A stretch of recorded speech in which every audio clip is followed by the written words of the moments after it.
உங்களோட பேர் என்னங்க? எங்கேருந்து வரீங்க? என்ன தரவரிசை எண்? என்ன துறையை தேர்ந்தெடுத்திருக்கீங்க?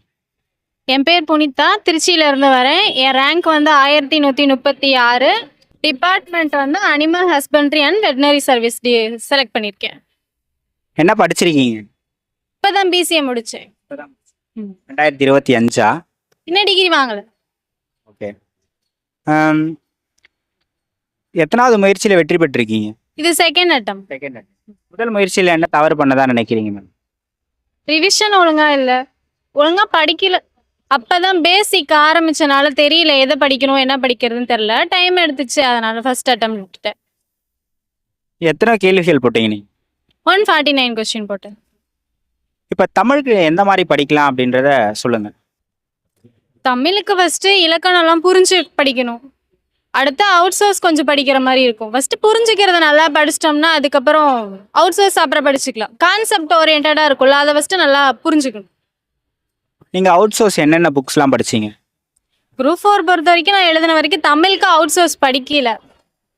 ஃபுல்லாக புக் மட்டும் தான் படித்தேன். எக்ஸ்ட்ரா கண்டென்ட் கொஞ்சம் படிப்பேன், அவ்வளோதான். ம் மேக்ஸ் எந்த மாதிரி படிச்சீங்க? எவ்வளோ நேரம் ஒதுக்குவீங்க மேக்ஸுக்கு? மேக்ஸ்க்கு 1 hour டெய்லியும். Syllabus wise. ஜிஎஸ் எந்த மாதிரி படிச்சீங்க?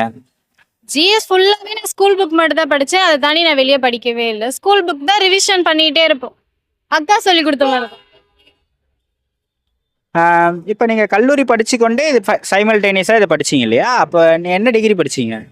பிசிஏ முடிச்சிருக்கு. இப்போ காலேஜுக்கு நீங்கள் படிக்கணும், அகாடமிக்ஸ் படிக்க வேண்டியதாக இருக்கும். அதுக்கப்புறம் அசைன்மெண்ட்டு, டெய்லி டெஸ்ட் அந்த மாதிரிலாம் நிறைய இருக்கும். அதையும் படிச்சுக்கிட்டே எப்படி படிச்சீங்க? எவ்வளோ நேரம் ஒதுக்கி படிச்சீங்க டெய்லி?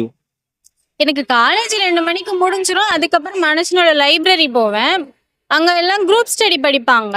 அப்போ ஜிஎஸ் அவங்க தான் சொல்லி கொடுப்பாங்க, அதுதான் படிப்பேன். அப்புறம் தமிழும் மேக்ஸும் மட்டும் தான் நான் ஓன் ஸ்டடி பண்ணுவேன்.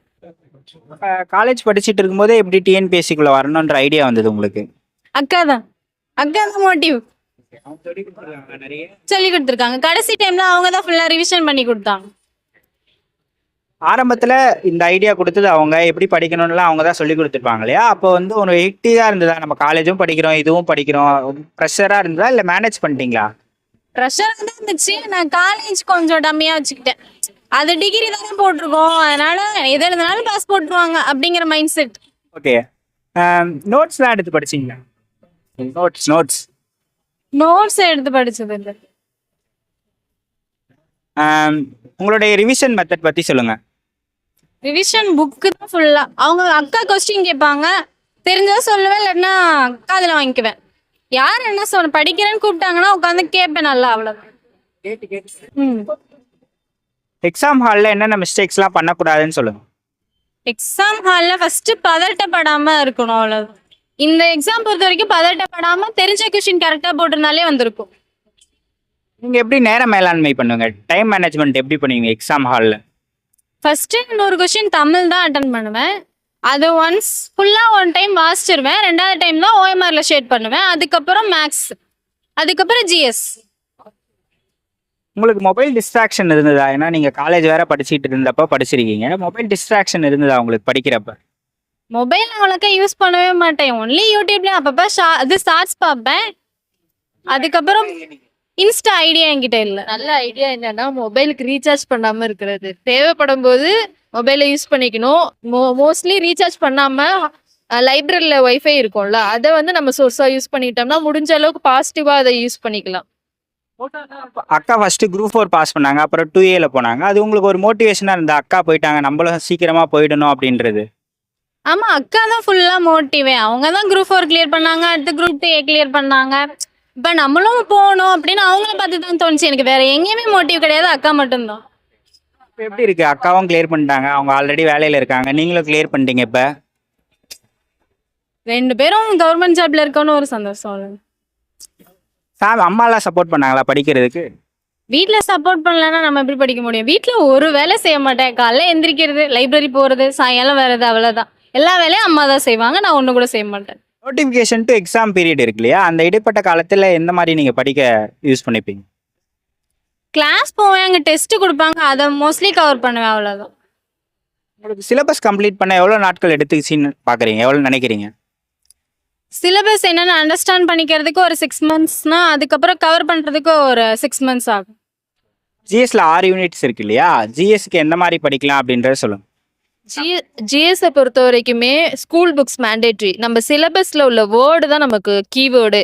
அந்த வேர்டுக்கு நம்ம ஸ்கூல் புக்ஸ்ல என்னென்ன டாபிக் இருக்கும், மோஸ்ட்லி சிலபஸ் எப்படி இருக்கும்னா 11th 12th 10th இதை ஓரியன்ட் அதில் உள்ள டாபிக்ஸ் தான் இருக்கும். அந்த டாப்பிக்கை ஃபுல்லாக கவர் பண்ணிட்டோம்னா பேசிக்ஸ் நமக்கு நல்லாவே தெரிஞ்சிடும். மெஜாரிட்டி நம்ம அதிலே கவர் பண்ணிடும். அதை தவிர எக்ஸ்ட்ரா 1 or 2 மட்டும்தான் நம்ம வெளியே கவர் பண்ண முடியும். இப்போ என் தங்கச்சிக்கு நான் ஃபுல்லாக ஸ்கூல் புக்ஸ் மட்டும்தான், பேசிக்ஸ் மட்டும்தான் கொடுத்தோம். அவங்களே வந்து குரூப் 4 கிளியர் பண்ணுறாங்கன்னா இன்னும் கொஞ்சம் எக்ஸ்ட்ரா படித்தோம்னா குரூப் 1 லெவலில் நம்மளால கண்டிப்பாக கிளியர் பண்ண முடியும். நம்மளோட மெயின் சோர்ஸ் வந்து ஸ்கூல் புக் தான். என்னை பொறுத்த வரைக்கும் ஜிகே வந்து பேஜ் டு பேஜ் எந்த கொஷின் கேட்டாலும் சிலபஸ் வைஸ் கேட்டாங்கன்னா நான் சொல்லுவேன். அதுக்கேற்ற மாதிரி நாங்கள் ஸ்ட்ராங்காக படிச்சிருந்தோம். ரொம்ப குரூப் ஸ்டடி வந்து நல்லா ஹெல்ப் பண்ணோம். ஒருத்தவங்க இன்னொருத்தவங்களுக்கு நமக்கு தெரிஞ்சதை சொல்லி கொடுக்கறது நமக்கு 10 தடவை படித்ததுக்கு சமம். அது வந்து பெரிய ஒரு பவர்ஃபுல்லான ஆயுதம். அப்படின்னா நமக்கு தெரிஞ்சதை 4 பேருக்கு ஷேர் பண்ணுறது. இப்போ நீங்கள் போயிட்டு இருக்கும்போது ஒரு 4 கொஷின் மற்றவங்களுக்கு கேட்டிங்கன்னா அவங்க ஒரு 4 கொஷின் அது ரிலேட்டடாக சொல்லுவாங்க. அப்படிங்கப்ப இவங்க அன்னைக்கு கேட்டாங்களே அப்படிங்கிறது உங்களுக்கு கண்டிப்பாக எக்ஸாமில் ஞாபகம் வரும். அது ரிலேட்டடாக உள்ள எல்லாமே ஞாபகம் வரும். அதே மாதிரி மெயின்ஸ் அந்த மாதிரி எழுதும் போது ஒரு டாபிக் எடுத்து அது ரிலேட்டடாக 6th என்ன இருக்குது, 7th என்ன இருக்குது, 8th என்ன இருக்குது, அதை ஃபுல்லாக ஓவராலாக ஒரு ஸ்டடி பண்ணிட்டு அது இதில் உள்ள பாயிண்ட்ஸை பேசிக் பாயிண்ட்ஸை எழுதிட்டு எக்ஸ்ட்ரா பாயிண்ட்ஸ் வெளியே உள்ள சோர்ஸையும் சேர்த்து அந்த டாப்பிக்கில் நம்ம நோட்ஸ் எடுத்து வச்சிட்டோம்னா அதுவே நமக்கு வெளியே நம்ம அவுட் சோர்ஸ் தேவையே இல்லை. நம்மளோட நோட்ஸ் போதும் நமக்கு எக்ஸாமுக்கு. டிஎன்பிஎஸ்சியை பொறுத்த வரைக்கும் ரொம்ப டஃப்பு கிடையாது. அதுக்கான சூட்சமத்தை கரெக்டாக பிடிச்சிட்டு படித்தோம்னாவே போதும். நிறைய படிக்கணும்னு நினைக்கக்கூடாது, படித்ததை தெளிவாக வச்சுக்கணும். அதுதான் நம்மளோட மோட்டிவ். டைம் எப்படி மேனேஜ் பண்ணுறது எக்ஸாம் ஹாலில் அப்படின்றத சொல்லுங்க. எக்ஸாம் ஹாலில் நம்ம தெரிஞ்ச கொஷின் தான் ஃபர்ஸ்ட் ப்ரிஃபரன்ஸ். தெரியாத கொஷினுக்கு வந்து இது தெரியல ஆனால் வந்து தெரிஞ்ச மாதிரி இருக்கும், அதை நம்ம பார்க்கக்கூடாது. ஃபர்ஸ்ட் ரவுண்டு ஃபுல்லாக தெரிஞ்ச கொஷினை அட்டன் பண்ணிடணும். நெக்ஸ்ட் ரவுண்டு வந்து ஓரளவுக்கு கெஸ்ஸிங் இருக்கும். ஏன்னா ஃபர்ஸ்ட் ரவுண்டில் அது ஞாபகம் வராது, ஆனால் செகண்ட் ரவுண்டில் அது ஞாபகம் வந்துடும். தேர்ட் ரவுண்டு தெரியாத கொஷின் அட்டன் பண்ணணும். நம்ம அப்படி மட்டும்தான் ஸ்கோர் பண்ண முடியும். நம்ம ஃபர்ஸ்டே ஆர்டர் வைஸ் வந்தோம்னா தெரிஞ்ச கொஷின் நம்ம பண்ணிடுவோம், தெரியாத கொஷினுக்கு எக்ஸ்ட்ரா டைம் எடுத்துப்போம். கடைசியில் தெரிஞ்ச கொஷினே இருந்தாலும் அது நம்ம அந்த பயத்தில் வந்து டைம் போயிடுச்சு அப்படிங்கிற பயத்தில் நம்ம தப்பு பண்ணிடுவோம். அந்த தப்பை பண்ணவே கூடாது. ஃபர்ஸ்ட் ப்ரிஃபரன்ஸ் நமக்கு தெரிஞ்ச கொஷின் தான். தெரிஞ்ச கொஷினை தப்பாக பண்ணாமல் இருந்தாவே மேக்ஸிமம் வெற்றி தான். வருஷத்தில் 3 வாட்டி மட்டும் வந்துட்டீங்க. ஜனவரியில் நீங்கள் குரூப் 4க்காக வந்தீங்க, அப்புறம் ஜூன் ஜூலையில் குரூப் 2A வந்தீங்க, இப்போ தங்கச்சிக்காக வந்துருக்கீங்க. அது 2 நீங்கள் வாங்கினீங்க, இப்போ தங்கச்சி வாங்கியிருக்காங்க. இப்போ எப்படி இருக்கு உங்களுக்கு? நம்ம வெற்றியை வந்து மற்றவங்களுக்கு ஷேர் பண்ணணும். நம்ம வெற்றி நம்மளோட இருந்துக்கூடாது, அடுத்து வர்றவங்களுக்கும் அந்த வெற்றியை நம்ம உருவாக்கி தர்றது தான் நம்மளோட மிகப்பெரிய வெற்றியே. அடுத்து இன்னும் நிறைய என்னால் எவ்வளோ முடியுமோ அவ்வளோ பேருக்கு என்னால் என்ன சப்போர்ட் பண்ண முடியுமோ அதை நான் பண்ணணும்னு நினைக்கிறேன். Thank you ma'am.